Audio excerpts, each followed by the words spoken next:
ఇక కడప విషయానికి వస్తే కడప పార్లమెంట్ సెగ్మెంట్ ఏదైతే ఉందో ఈ కడప పార్లమెంట్ సెగ్మెంట్లో కీలకంగా ఇక్కడ మనం ఇప్పటి వరకు సర్వేలో మనకు ఎక్కడ కూడా కనిపించని ఒక సర్వే ఇక్కడ ఒక కొత్త పేరు ఒకటి కనిపిస్తుంది. అదే ఇండియా కూటమి.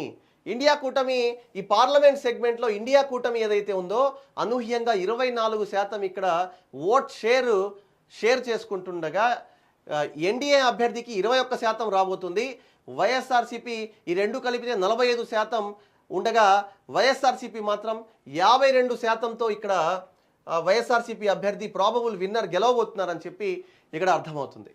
ఇక కడప పార్లమెంట్ సెగ్మెంట్ కింద వచ్చే బద్వేల్, కడప, పులివెందుల, కమలాపురం, జమ్మలమడుగు, ప్రొద్దుటూరు, మైదుకూరు ఈ కాన్స్టిట్యుయెన్సీస్లో ఆల్మోస్ట్ 2 మినహా అన్నీ కూడా వైఎస్ఆర్సీపీ కైవసం చేసుకునే పరిస్థితి.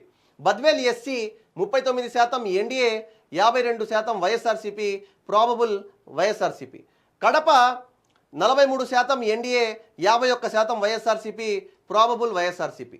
Pulivendula 33%, NDA 64%, YSRCP probable fan.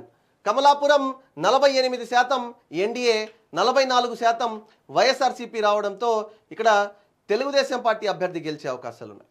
అక్కడ Jammalamadugu 41%, NDA 54%, YSRCP probable fan తిరిగే అవకాశాలు ఉన్నాయి.